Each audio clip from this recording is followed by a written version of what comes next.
Oke, selamat malam saudara-saudara yang kekasih dalam Yesus. Senang sekali bertemu dengan saudara-saudari sekalian.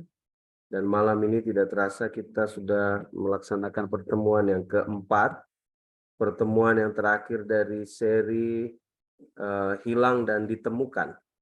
Satu bagian perumpamaan dari Yesus tentang anak yang hilang, tentang domba yang hilang, dirham yang hilang, dan anak yang hilang. Serta malam ini kita belajar sesuatu yang kita tidak sadar, bahwa sesungguhnya kita adalah bagian yang sama seperti anak sulung yang hilang. Saya berharap saudara-saudara boleh mendapatkan pelajaran penting melalui pembahasan tentang anak sulung yang hilang. Karena selama ini khotbah selalu stop sampai di anak yang hilang saja. Tetapi anak yang hilang itu bertobat. Tetapi ada satu kelompok orang yang tidak sadar, mereka ada di gereja, mereka aktif melayani, tetapi mereka sebenarnya hilang. Baik, mari sama-sama kita tunduk kepala, kita berdoa sekalian. Terpujilah Tuhan untuk segala kebaikan-Nya, mengizinkan kami bertemu untuk belajar hal penting dari perumpamaan Tuhan Yesus. Kami memerlukan hadirat Roh Kudus ada di hati kami, membuka pikiran kami, dan menanamkan benih-benih firman yang benar, sehingga mengubah cara pandang kami yang salah, mengubah tabiat kami yang merasa diri benar, menjadi umat Tuhan yang menyadari bahwa kami punya tanggung jawab besar untuk hidup mengerti akan hati Bapa. Berkati ya Tuhan, pertemuan kami dari awal hingga akhir, agar dapat berjalan seturut dengan kehendak.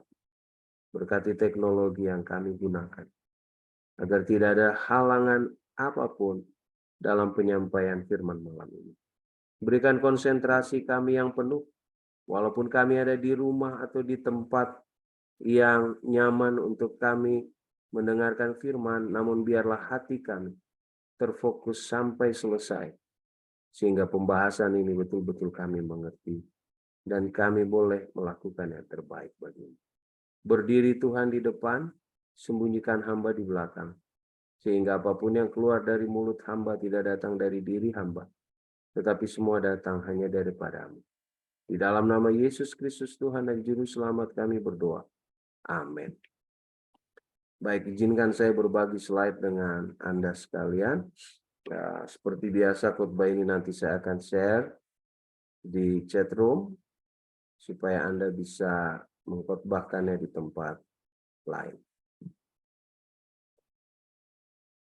Oke, pelajaran kita yang terakhir dari seri Lost and Found.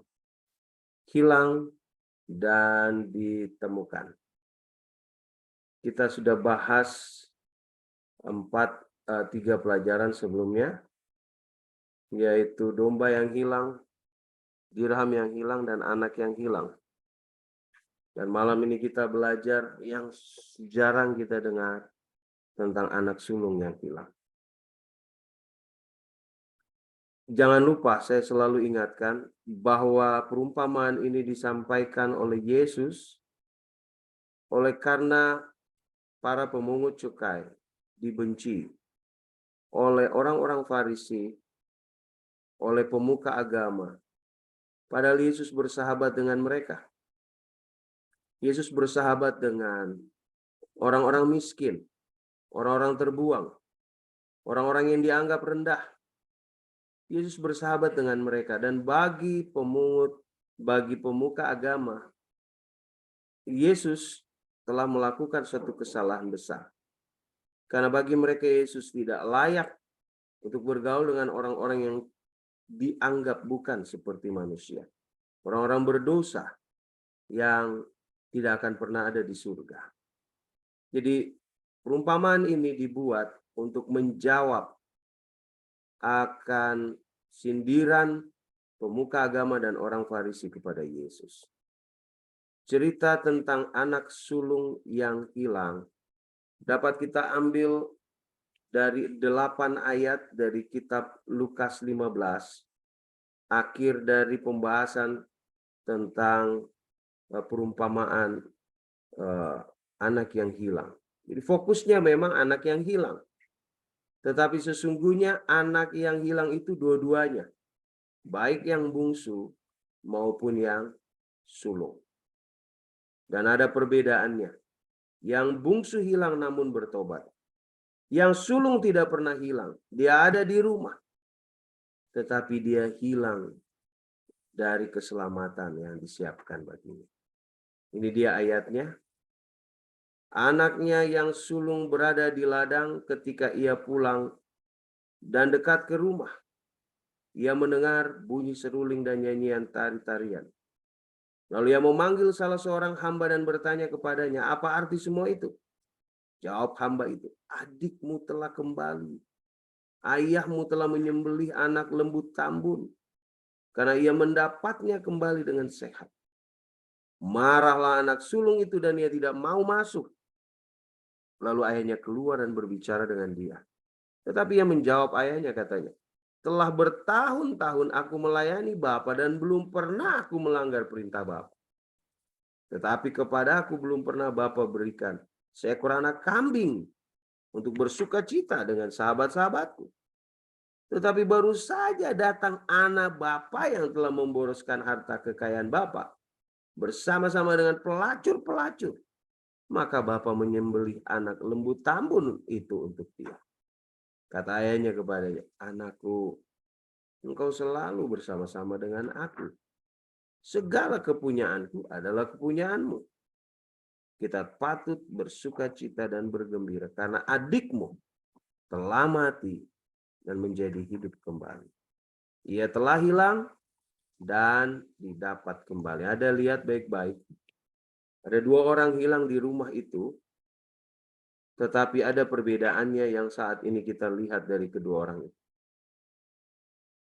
Orang berdosa yang jahat, itulah anak bungsu yang hilang. Sedangkan ada satu lagi di rumah itu, orang berdosa yang baik.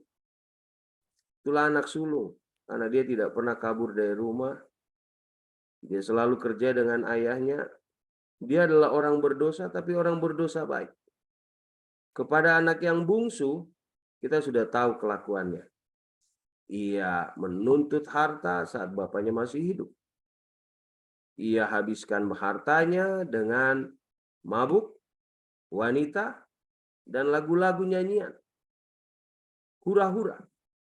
Dia seorang pemberontak. Dia seorang pengkhianat. Ia tidak punya uang pada akhirnya. Ia menderita. Menjadi tunawisma. Dan pada akhirnya dia bertobat pulang ke rumah. Sedangkan anaknya yang sulung sama-sama datang juga ke rumah, ke ayahnya. Dia tidak pernah pergi jauh. Dia tetap tinggal di rumah. Dia melayani kehidupan yang penuh hormat. Dia secara lahiriah patuh kepada ayahnya. Dia rajin. Dia adalah seorang pekerja keras. Secara moral dia bersih. Namun orang ini juga sebenarnya adalah orang berdosa. Perbedaannya adalah salah satu adalah orang berdosa yang jahat. Itulah anak yang bungsu. Sedangkan anak yang sulung adalah orang berdosa yang baik. Padahal sama-sama orang berdosa sebenarnya. Kita semua di Zoom ini sama-sama orang berdosa. Tapi banyak di antara kita berlagak seperti adalah orang berdosa yang baik. Seorang yang bersalah atas dosa-dosa daging, itulah anak yang bungsu. Tetapi yang sulung bersalah atas dosa-dosa roh, nggak kelihatan. Anak yang bungsu kita lihat kesalahannya. Dia berzina, dia foya-foya, dia habiskan uang ayahnya. Dosa secara lahiriah. Tapi yang bungsu ini dosanya pintar disembunyikan. Nggak ketahuan. Seorang bersalah atas dosa berat, itulah anak yang bungsu. Di gereja kalau ada dosa berat, disiplin. Sedangkan yang sulung bersalah atas dosa yang halus. Saking halusnya orang nggak kelihatan. Padahal dia di gereja melayani, namun motivasinya penuh dengan kepalsuan. Kita harus akui ada banyak orang di kategori kedua daripada kategori pertama. Kita tidak bisa pungkiri itu. Banyak dari kita yang hidup sama seperti anak yang sulung. Kelihatan baik. Begitu mudah melihat kesalahan orang. Dan pada akhirnya kita tahu bahwa kita itu jauh dari rumah Bapa. Banyak dari kita bagaimanapun tidak memperhatikan kakak yang sulung itu. Kenapa kita tidak memperhatikan? Kenapa khotbah ini selalu berhenti sampai di anak yang hilang? Karena banyak dari kita punya kelakuan mirip dengan anak yang sulung. Kalau Anda perhatikan, Lukas 15 adalah sebuah kisah cinta. Kisah anak yang hilang adalah kisah cinta. Kepada yang bungsu ada cinta yang meluluhkan hati. Namun kepada yang sulung, cinta yang mengeraskan hati. Kakak yang sulung secara lahiriah bermoral. Tetapi Yesus membuka topeng kemunafikan. Saya berharap kalau Anda dengar khotbah ini, dan Anda dan saya seperti ditemplak, ditempeleng oleh karena dosa, khotbah ini menegur Anda. Anda tidak mengeraskan hati seperti anak yang sulung. Tetapi kita membuka hati kita untuk diubah oleh Roh Kudus. Jangan lupa, Yesus dalam khotbah ini sedang membuka dan mengkuliti dosa orang-orang Farisi dan pemuka agama. Yang kelihatan memiliki roh, kelihatan suci, kelihatan alim di gereja. Tetapi mereka sebenarnya busuk.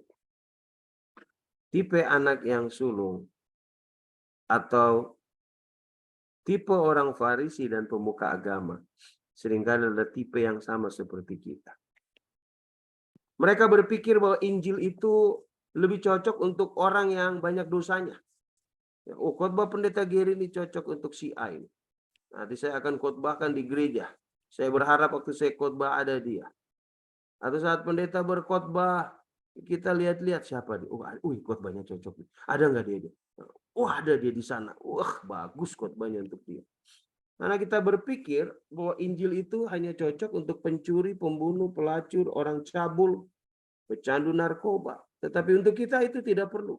Kenapa? Karena kita merasa kita sudah benar.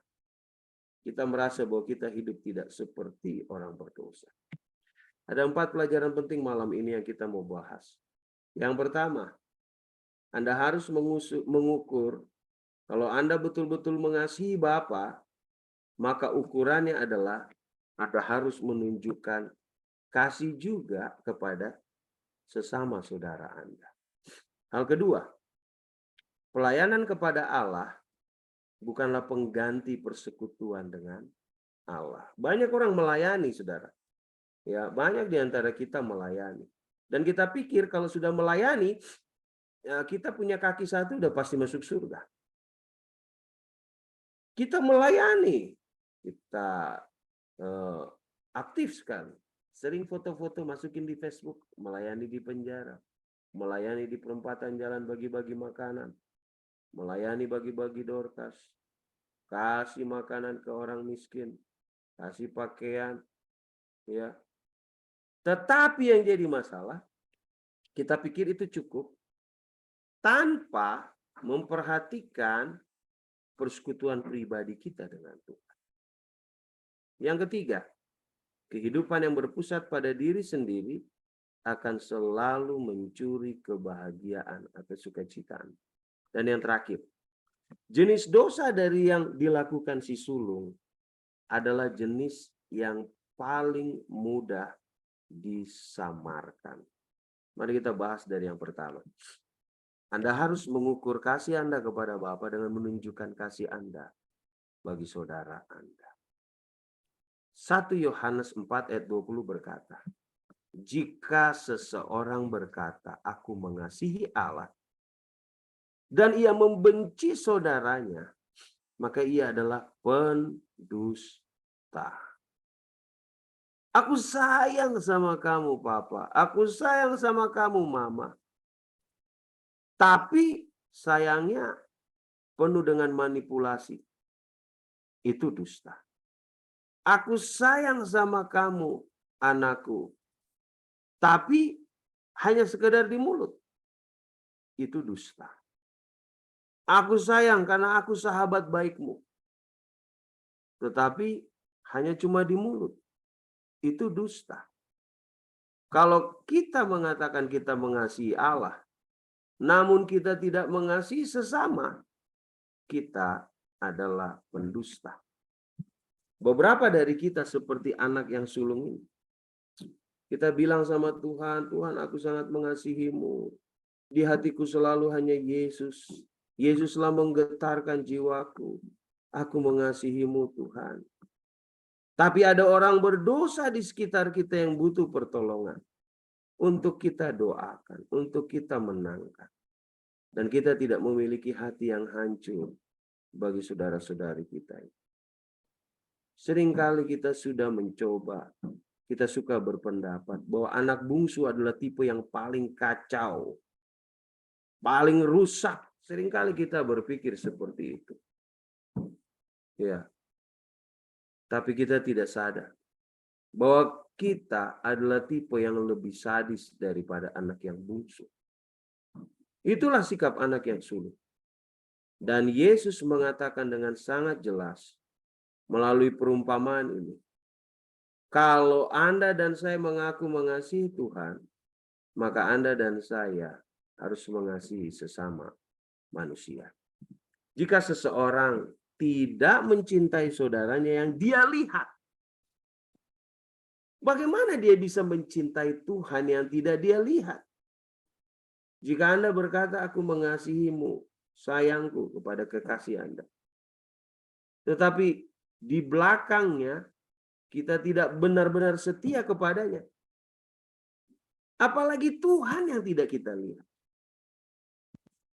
Jadi lihat saudaraku, kita banyak seperti ini. Dan Tuhan ingatkan kita malam ini. Anak yang hilang memang dia pernah rusak. Dia pernah hancur. Dia pernah mempermalukan dirinya, mempermalukan keluarganya. Dia pernah tersandung. Dia pulang dengan pakaian compang-camping. Harusnya saat dia pulang, kita menginginkan si sulung itu berkata, puji Tuhan, haleluya. Adikku yang sudah bikin malu orang tua, bertobat, dia pulang. Oh, ini hari yang indah. Betapa megahnya hari ini. Biarlah Bapak saya melakukan apa saja untuk dia, saya tidak akan marah. Saya senang karena adikku sudah ada di rumah. Harusnya dia seperti itu. Tetapi yang terjadi tidak seperti itu. Dia miskin rohani. Lebih miskin daripada kerohanian adiknya. Dia cemburu pada adiknya yang telah bertobat. Bisa saja mungkin dia cemburu karena dia berpikir, aduh, kalau tahu begitu mendingan aku dosa dulu, bikin dosa banyak-banyak dulu. Kayak dia. Mungkin saja dia karena nggak sempat bikin dosa, makanya dia marah. Dan dia menghakimi. Dan tanpa sadar, kita seperti itu. Kita merasa adalah satu-satunya yang mengasihi Tuhan. Kitalah satu-satunya yang peduli kepada Bapa. Dan ternyata kita iri pada mereka yang hidupnya bertobat. Hidupnya berubah. Menerima berkat pengampunan dari Tuhan. Anda ingat Yunus. Yunus, orang bertobat, dia marah. Dia kesal. Dia komplain Tuhan. Ada banyak di antara kita marah ketika ada orang yang berubah. Sama seperti anak yang sulung ini. Saudara-saudara, Anda dapat mengukur apakah Anda mengasihi Allah atau tidak dengan menunjukkan bahwa Anda mengasihi orang yang berdosa yang hilang.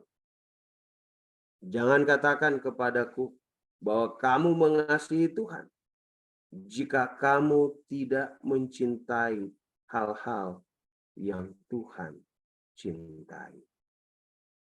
Hal kedua malam ini dari pelajaran anak sulung yang hilang.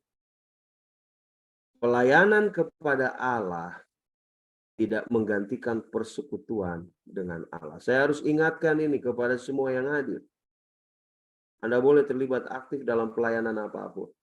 Anda mungkin sudah punya album rekaman lagu rohani 3 CD sudah keluar.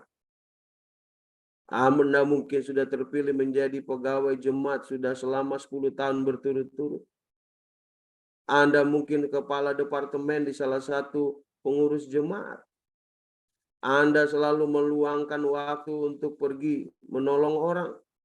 Tetapi jangan pernah lupa, melayani Tuhan tidak sama dengan memiliki persekutuan pribadi dengan Tuhan. Perhatikan kata ganti yang digunakan oleh kakak yang sulung ketika ayahnya berkata kepadanya. Ayat 29. Telah bertahun-tahun aku melayani Bapa dan belum pernah aku melanggar perintah Bapa. Tetapi kepadaku belum pernah Bapa memberikan seekor anak kambing untuk bersukacita dengan sahabat-sahabatku. Anda lihat fokus dari anak yang sulung adalah aku. Aku dan aku. Inilah fokus Lucifer ketika dia menjadi malaikat yang menjaga takhta Allah. Aku dan aku. Anda boleh melayani, tetapi fokusnya aku. Menyanyi di gereja fokusnya bukan Tuhan. Fokusnya aku. Berkhotbah fokusnya aku. Orang tidak dibawa untuk fokus kepada Tuhan, tapi orang dibawa untuk fokus kepada diriku. Melayani, pergi ke rumah orang-orang susah, membagi-bagi makanan, di foto-foto, masukin di media sosial. Fokusnya bukan orang lihat Tuhan. Fokusnya adalah supaya orang lihat ini loh. Aku orang yang baik. Dan itulah kelakuan dari kakak yang sulung. Saya, dan saya. Saya telah melayani Anda. Saya telah menjadi pekerja teladan. Sebenarnya ketika pesta sedang berlangsung, kalau dia anak yang baik, kalau dia pekerja teladan, hadir dong. Tapi di mana dia? Bayangkan, dia bertanya kepada pegawai ayahnya, bukan di dalam pesta, di luar sana. Kalau dia adalah orang yang dekat dengan bapaknya, dia tanya langsung sama bapaknya. Makna dari perikop ini adalah bahwa dia adalah jenis anak yang benar-benar ada di rumah, tapi tidak pernah bersekutu dengan Bapak. Anda dan saya boleh ada di Zoom ini. Pertanyaannya, apakah Anda sedang bersekutu dengan Allah atau tidak? Tidak semua orang yang hadir di gereja, mereka merasakan kehadiran Allah. Karena banyak di antara orang-orang yang mengaku umat Tuhan, mereka pergi ke gereja secara fisik, tetapi hati mereka tidak bersekutu dengan Bapa di surga. Mereka melayani. Anda lihat, mereka melayani. Tetapi bukan melayani Tuhan dengan benar. Anda akan mengetahui bahwa anak yang sulung bekerja untuk ayahnya. Dia bekerja tapi dia tidak pernah mau tahu isi hati ayahnya. Nah, banyak di antara kita menjadi seorang anak seperti itu. Kita bisa tinggal sama ibu kita. Kita bisa tinggal sama bapak kita. Tapi kita tidak mengerti hati dari ibu dan bapak kita. Kenapa? Karena fokus kita bukan mengasihi mereka. fokus kita seringkali mengasihi harta mereka. Seharusnya ia tahu bahwa walaupun ayahnya memiliki segalanya, namun selama adik sulung, adik bungsunya kabur dari rumah, ayahnya itu hatinya tidak tenang. Ayahnya itu selalu duduk di depan rumah, matanya memandang jauh ke depan. Anda ingat khotbah saya sebelumnya tentang anak-anak yang hilang. Tiap hari ayahnya hanya duduk, memandang sejauh mata, memandang ke arah jalanan sana. Kapan anak saya muncul? Kapan anak saya muncul? Ayahnya punya segala-galanya. Ayahnya punya kebun yang luas, ternak yang banyak, pegawai yang banyak. Namun ayahnya tiap hari merasa kehilangan adiknya. Nah, sebagai anak yang katanya tidak pernah kabur dari rumah, anak yang sedekat dengan ayahnya, harusnya dia tahu. Ayah, aku tahu hatimu merindukan adik. Mari kita berdoa. Harusnya begitu. Tetapi Anda perhatikan, dia tinggal dengan ayahnya, tetapi dia tidak pernah mengetahui isi hati ayahnya. Anda boleh mengaku umat Tuhan yang sudah dibaptis 20 tahun lamanya.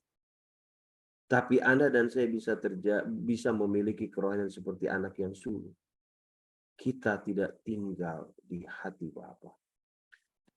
Sahabatku, melayani Tuhan dan bekerja di gereja bukanlah pengganti persekutuan dengan Tuhan.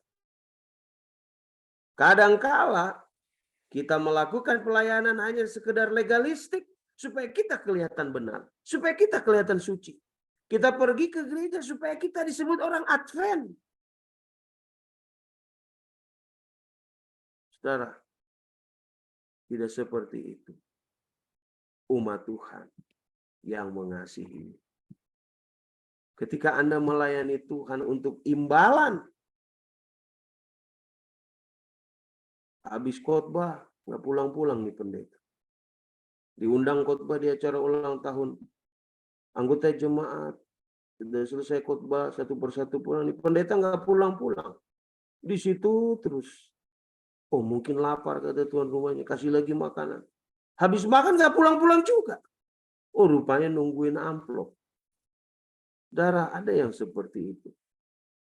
Ketika Anda melayani Tuhan hanya untuk imbalan, hanya untuk legalistik. Ketika Anda melayani Tuhan untuk apa yang Anda bisa dapatkan keuntungan dari itu. Maka tak lama kemudian Anda akan mengeluh ketika orang tidak puji Anda. Ketika orang tidak menghargai Anda. Anda akan jadi marah. Dan marahnya 2 kali lipat. Karena Anda berpikir bahwa orang lain mendapat hadiah yang lebih besar daripada Anda. Ketika Anda tidak dipilih lagi menjadi ketua sidang, Anda bungkus tuh speaker yang Anda sudah beli buat gereja. Karena nggak dipilih lagi.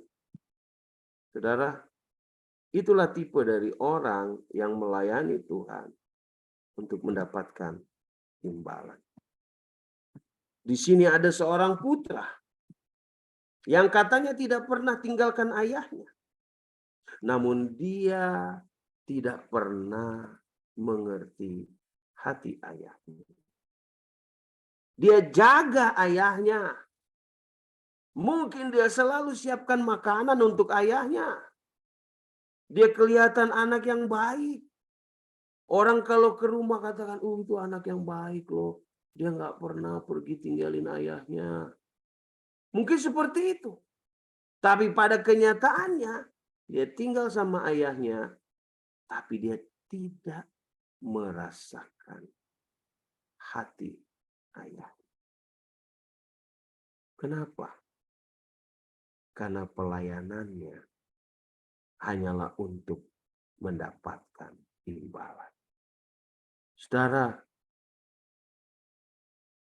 kita harus mengenal Tuhan dengan baik. Kita harus tahu apa yang Tuhan sukai dalam hidup kita. Karena kalau kita menjadi anak Tuhan, Tetapi kita tidak mencintai apa yang Tuhan cintai. Kita tidak membenci apa yang Tuhan benci. Kita tidak ada bedanya dengan anak yang sulung. Ingat pesan nomor 2, bahwa pelayanan kepada Tuhan tidak bisa mengganti persekutuan dengan Tuhan. Kita harus tahu isi hati kita. Kita harus tahu apa yang sebenarnya dikehendaki oleh Bapa kita di surga. Anda harus ingat itu baik-baik. Jangan pernah berpikir perpuluhanmu dapat menggantikan hubungan pribadimu dengan Tuhan. Jangan pernah berpikir bahwa persembahanmu, bantuanmu membeli AC di gereja, wah itu sudahlah, Tuhan ngerti itu. Enggak. Doa pribadimu dengan Tuhan setiap hari. Baca Alkitab. Meminta kehadiran Yesus dalam meditasimu secara pribadi. Akan membuat engkau mengerti hati dari Bapa. Menurut Anda, apa yang benar-benar memuaskan Allah Bapa? Apakah bangunan gereja yang kita sumbang? Apakah perpuluhan kita? Apakah paduan suara merdu yang kita pimpin? Apakah khotbah yang menyenangkan malam ini? Saudara-saudara, itu semua penting. Tetapi yang Tuhan mau adalah Anda menjangkau orang-orang untuk datang kepada Bapa dan mereka menerima berkat seperti anak bungsu yang bertobat. Anak yang sulung mengira dia melayani ayahnya, tetapi dia tidak pernah tahu isi hati ayah. Ingat, pelayanan kepada Bapa tidak pernah menggantikan persekutuan dengan Bapa. Hal ketiga, kehidupan yang berpusat pada diri akan selalu mencuri kegembiraan hidup Anda. Kata ayahnya kepadanya, "Anakku, engkau selalu bersama-sama dengan aku. Segala kepunyaanku adalah kepunyaanmu. Kita patut bersukacita dan bergembira karena adikmu telah mati dan hidup kembali. Ia telah hilang dan didapat kembali." Saudara perhatikan teologinya dari cerita ini. Ada pesta yang sedang berlangsung. Ada keriangan, ada kegembiraan. Tapi anak sulung itu tidak mengadakan pesta. Dia memiliki semua harta ayahnya. Ingat baik-baik, yang dibawa pergi oleh anak bungsu hanya 1/3. 2/3 itu milik dia karena ayahnya katakan, apa yang punyaku itu punyamu. Dia jauh lebih banyak jumlahnya dari adiknya. Tetapi lihat baik-baik. Dia memiliki semuanya, tetapi dia tidak memiliki sukacita di dalam hati. Ayahnya bilang, semua yang saya miliki adalah milikmu, nak. Tapi yang menyedihkannya, dia berada di luar kebahagiaan. Dia mukanya cemberut karena dia tidak memiliki persekutuan dengan Bapa. Dia tidak memiliki persekutuan dengan adiknya yang sudah bertobat. Dia tidak memiliki persekutuan dengan para pelayan-pelayan yang sedang menari bersukacita. Dia ada di luar sendirian. Saudara, jika Anda tidak terbeban untuk berbagi beban dengan Bapa, mencari orang-orang yang hilang, membawa pulang, dan bersukacita dengan mereka, maka Anda adalah orang yang paling sengsara di dunia. Karena Anda dan saya adalah orang yang egois. Jadi apa yang membuat sukacita kita bisa hilang? Keegoisan kita. Saya sempat foto ini di Zoom ini. Beberapa dari kita masih sedikit tadi saya lihat. Sekarang sudah 31, tadi 33. Saya mau bertanya, berapa banyak yang ada di Zoom malam ini benar-benar bersuka cita? Memiliki kegembiraan dengan Bapa. Berapa banyak di antara kita yang mengenal Bapa? Berapa banyak di antara kita yang mengerti dan memiliki beban seperti Bapa memiliki beban untuk menyelamatkan mereka yang hilang.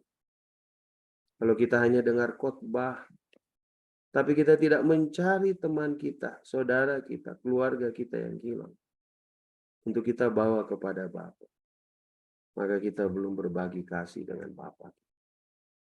Anda ingin tahu bagaimana mendapatkan kebahagiaan? Anda bisa lihat. Yesus mau Anda untuk selalu dipenuhi tuntunan Roh Kudus. Dan Roh Kudus akan menuntun Anda untuk memenangkan jiwa-jiwa. Sahabat Anda yang dulu dibaptis ada berapa orang? Apakah mereka semua setia di gereja? Kalau mereka sudah tidak ada lagi di gereja dan mereka masih hidup. Dan Anda punya beban yang sama seperti Bapak. Pergi, cari mereka dan bawa mereka kembali. Kalau ada kakak kita yang saat ini hidup kecanduan narkotika, menangkan dia. Cari dia. Bawa dia pulang. Kalau ada sahabat baik kita yang telah jauh dari Tuhan, Anda diminta oleh Tuhan untuk membawa lagi dia kepada Tuhan. Itulah yang Allah mau jika Anda ingin mendapatkan kebahagiaan. Sedangkan anak yang sulung itu, dia tidak memiliki beban ayahnya. Dia tidak peduli tentang bagaimana perasaan ayahnya. Sementara anak yang hilang itu berkata, di rumah ayahku ada cukup roti dan sisa makanan. Si sulung justru melihat kelebihan di rumahnya itu namun tidak menggerakkan hatinya. Saudara yang kekasih dalam Yesus, biarlah Anda membiarkan hal-hal yang menghancurkan hati Yesus, menghancurkan hati Anda juga. Biarlah Anda memiliki beban dan berdoa sama seperti Yesus. Bagaimana bisa memenangkan keluarga Anda yang mungkin saat ini jauh dari Tuhan. Anak sulung tidak pernah tahu isi hati ayahnya. Karena selama ia melayani ayah, dia tidak menghabiskan waktu bersama ayah. Lihat saudara, perhatikan baik-baik. Dia tidak tahu isi hati ayahnya. Karena mungkin dia bekerja untuk ayah. Tetapi dia tidak menghabiskan waktu bersama ayahnya untuk mengerti hati ayahnya. Dia tidak menghabiskan waktu dengan ayahnya. Dia tidak pernah tahu beban ayahnya. Dan karena dia tidak pernah tahu beban ayahnya, dia tidak pernah tahu kegembiraan ayah ketika anak yang hilang itu pulang. Anda yang tidak mencintai jiwa, dan Anda yang bukan pemenang jiwa, Anda mungkin bisa terlihat baik, terhormat, tinggal di rumah, bekerja di gereja.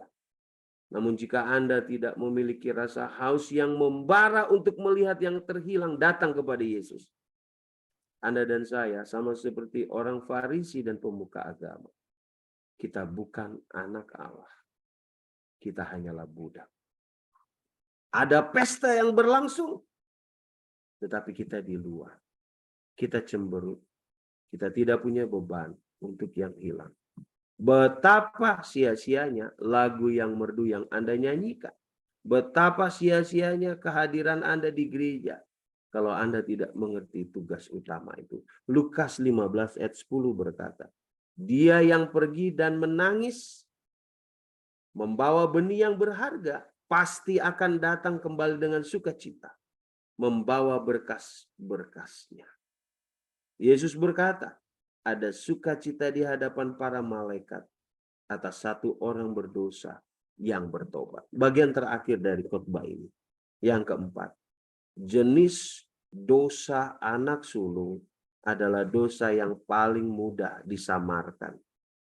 Saudara lihat, anak sulung dia bukan melakukan dosa yang menjijikan. Bukankah sama seperti kita? Kalau Anda perhatikan, kedua-duanya, anak yang sulung dan anak yang bungsu ini sama-sama orang berdosa. Tapi kalau kita mau banding-bandingin, dia lebih berdosa dari saya. Dia punya cewek simpanan, udah punya istri padahal. Dia suka nonton film porno, dia suka cyber sex, dia menyia-nyiakan harta ayah saya. Saudara lihat, dan kita begitu mudah menemukan itu. Orang yang paling berdosa, yang saya mau katakan, dengar ini baik-baik dan renungkan. Orang yang paling berdosa adalah orang yang tidak bertobat. Dan orang yang tidak mau berbuat benar. Jadi kalau Anda mau tanya, dari anak yang bungsu atau anak yang sulung, mana yang paling berdosa? Yang paling berdosa adalah anak yang sulung. Kenapa? Karena dia tidak mau bertobat. Dan yang kedua, dia tahu yang benar dan dia tidak berbuat benar. Orang Farisi, pemuka agama, adalah orang yang paling berdosa dibandingkan pemungut cukai dan perempuan berzina. Karena mereka adalah orang berdosa tapi tidak mau bertobat. Mereka tahu apa yang benar dan mereka tidak mau lakukan. Setiap hati manusia jahat, tetapi tidak semua tampaknya jahat.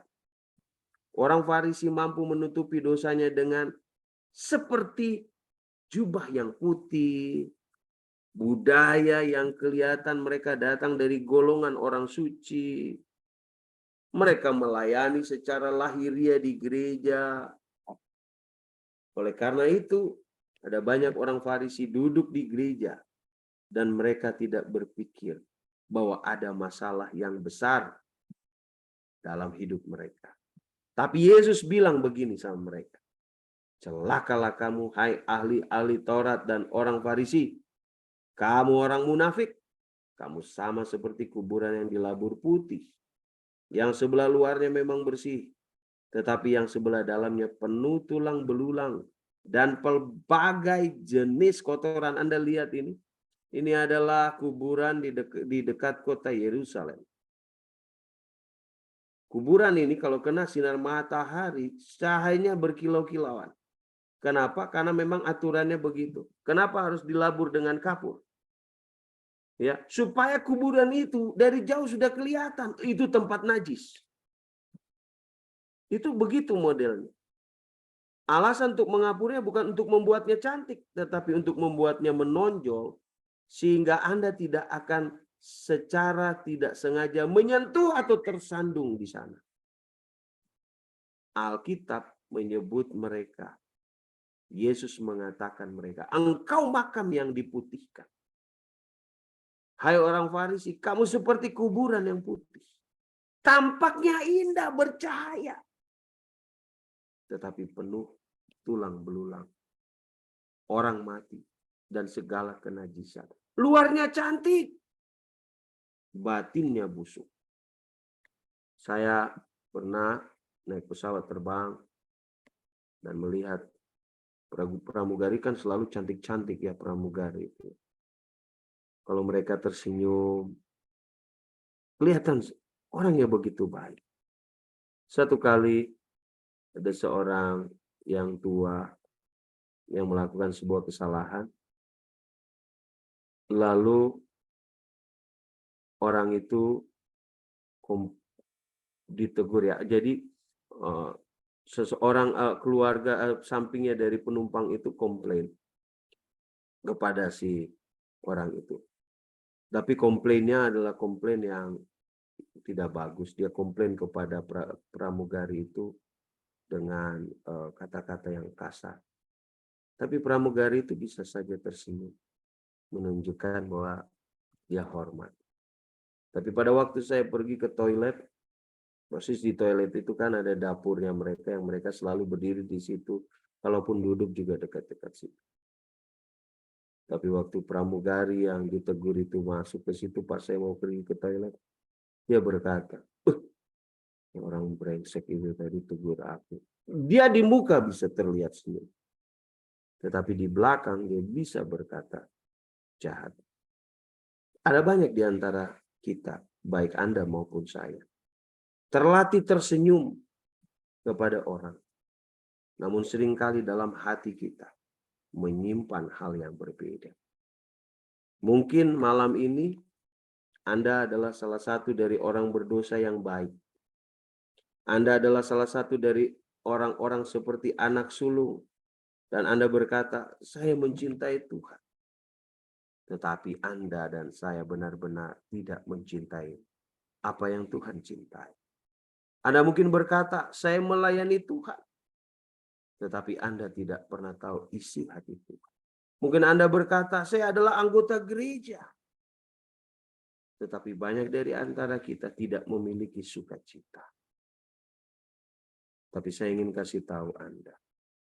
Jika Yesus berbicara kepada Anda malam ini, Dia mungkin akan menceritakan kepada Anda sebuah kisah yang disebut bukan tentang anak yang hilang, tetapi tentang abang sulung yang hilang. Kesimpulan khotbah malam ini. Kita telah belajar tentang domba yang hilang, dirham yang hilang, anak yang hilang. Namun sering kita melupakan bahwa yang paling berbahaya dari semua ilustrasi itu adalah kita hidup sebagai anak sulung yang hilang. Malam ini, mari kita ingat tugas kita. Harga satu jiwa itu sangat mahal di mata Tuhan. Jadi carilah mereka. Jika Anda tahu bahwa ada di dalam keluarga Anda yang mulai hilang, cari mereka. Sama seperti domba yang hilang, yang dicari oleh gembala. Sama seperti dirham yang hilang, yang dicari oleh wanita yang mencarinya itu. Cari mereka.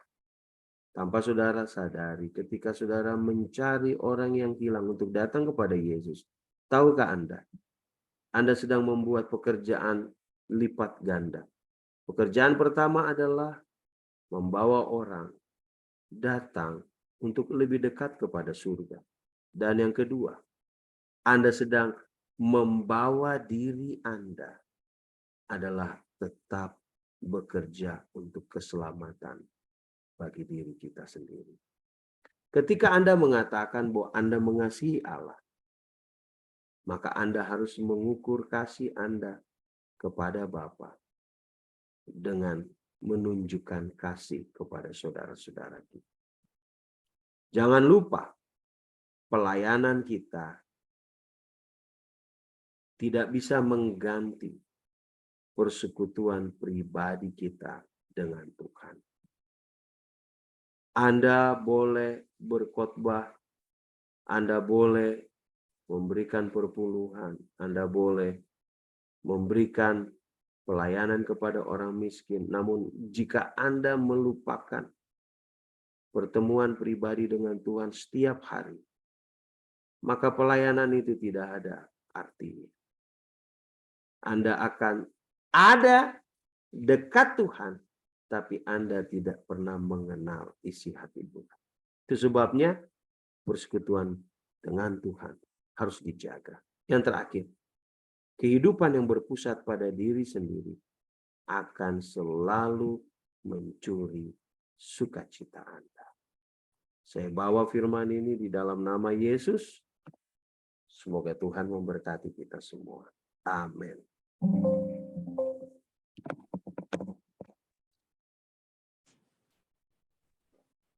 Amin. Terima kasih kepada Pendeta Geri atas pelajaran Alkitab yang sangat baik yang sudah kita dengarkan. Sekarang waktunya kita masuk ke sesi tanya jawab. Bagi siapa yang mau bertanya, boleh chat di kolom chat, atau kalau mau ngomong langsung juga bisa raise hand.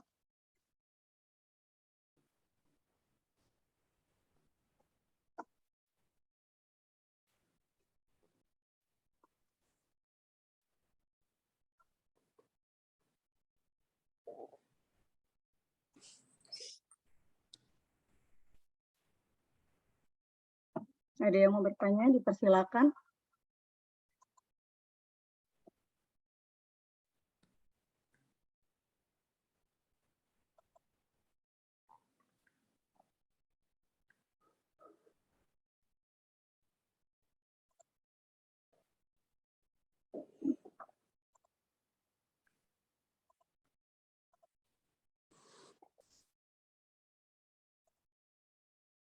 Mungkin sudah mengerti semua. Oke, mungkin sudah mengerti semua. Atau sudah mengantuk semua. Belum pendeta, belum, masih jam 8 kok pendeta. Oke, kalau tidak ada yang mau bertanya, kita akan tutup perbaktian kita. Kita akan bernyanyi lagu Sion nomor 224, Apa Kita Hidup Dekat Yesus. Pada host, dipersilakan.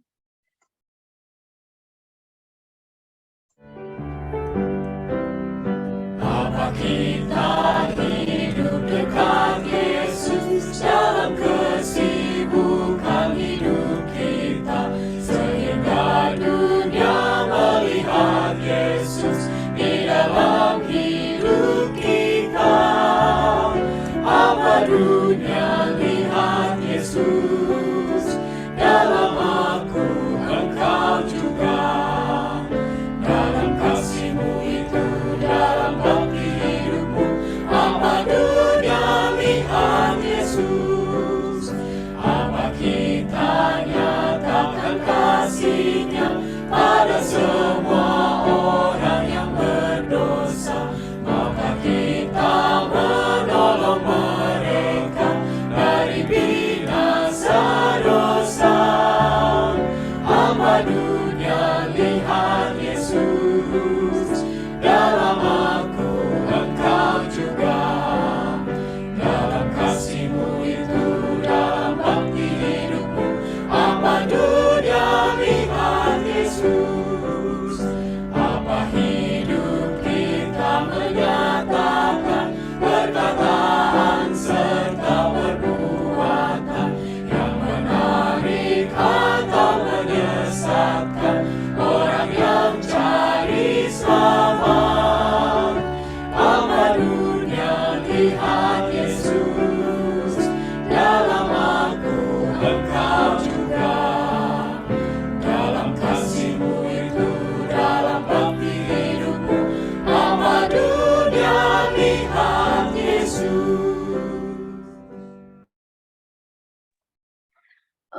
Kami meminta kesediaan Pendeta Gary untuk berdoa tutup dan doa berkat untuk kita semua. Mari kita berdoa.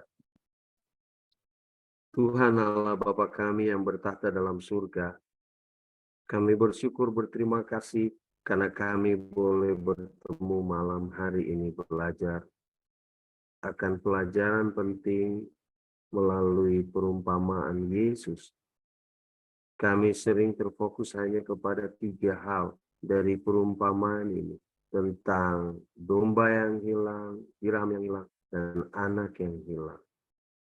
Namun kami lupa, kadang-kadang kami hidup seperti orang Farisi dan pemuka agama yang hidup berada dekat di Ka'bah, melakukan banyak kegiatan rohani.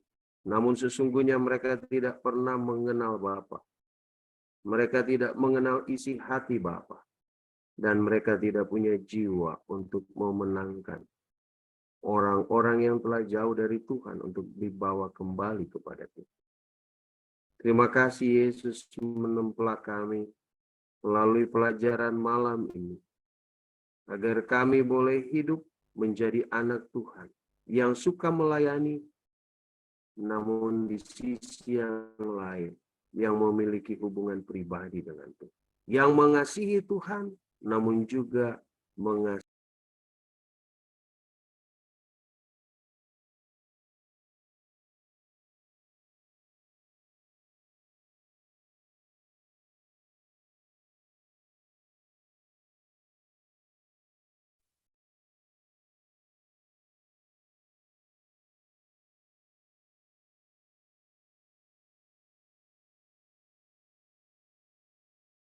memohon kiranya Tuhan menyertai kami sepanjang malam ini, di malam Sabat yang khusus, agar kami boleh menjaga hati, menjaga perkataan dan perbuatan kami. Sebelum kami berpisah, kami memohon biarlah urapan berkat dari Tuhan turun ke atas kami. Ketika hamba-Mu mengangkatkan tangan, biarlah janji berkat yang datang dari surga turun di kepala kami dan mengalir sampai kepada pasangan hidup dan anak-anak serta keluarga besar kami. Saudaraku, jika engkau mencari Tuhan dengan sungguh-sungguh, Tuhan berjanji, Ia akan mengangkat engkau di atas segala bangsa, dan berkat-berkat ini akan menjadi bahagianmu. Diberkatilah engkau di rumah, diberkatilah engkau di jalan, diberkatilah engkau dimanapun engkau berada. Tuhan memberkati keluargamu, memberkati keturunanmu, memberkati buah kandunganmu. Tuhan memberkati dapurmu, tempat makananmu, hasil kebunmu, hasil ternakmu, dan segala usaha pekerjaan yang kau kerjakan dengan hati yang tulus. Ia akan buka tingkap langit, mencukupi segala keperluanmu. Engkau akan memberikan pinjaman kepada banyak orang, dan kau sendiri tidak meminjam apa-apa. Tuhan akan mengangkat engkau menjadi kepala dan bukan ekor. Dan kau akan terus naik dan tidak akan turun. Tuhan akan menjagamu. Dia berdiri di depanmu, di sampingmu, di belakangmu, dan matanya selalu mengawasi engkau siang dan malam. Kau tidak perlu takut kepada niat-niat orang jahat yang hendak menjatuhkan engkau. Pada siang hari, pada malam hari, malaikat Tuhan akan menjagamu. Dan engkau tidak perlu takut dengan kuasa kegelapan yang mencoba untuk menghancurkanmu. Karena engkau adalah biji mata. Dia berjanji, Dia tidak akan pernah memberikan kepadamu penyakit dan kutuk seperti yang Ia pernah berikan kepada bangsa Mesir. Yang Ia janjikan berkat damai, sejahtera, dan sukacita. Semua berkat-berkat itu akan menjadi bahagianmu. Jika engkau takut akan Tuhan, menuruti segala perintahnya, dan tidak menyimpang dari kesalahan, dari apa yang dikatakannya kepada. Tuhan memberkati dan melindungi engkau. Tuhan menyinari engkau dengan wajahnya dan memberi engkau damai sejahtera. Tuhan menghadapkan wajahnya kepadamu dan memberi engkau kasih karunia. Kasih Allah Bapa, kasih karunia Yesus Kristus, persekutuan Roh Kudus, menyertai seluruh umat-umat Tuhan yang hadir malam ini. Mulai dari sekarang sampai Maranatha. Mari kita semua yang percaya di dalam nama Yesus sama-sama mengatakan, amin. Amin. Terima kasih, Pastor. Terima kasih, Pendeta.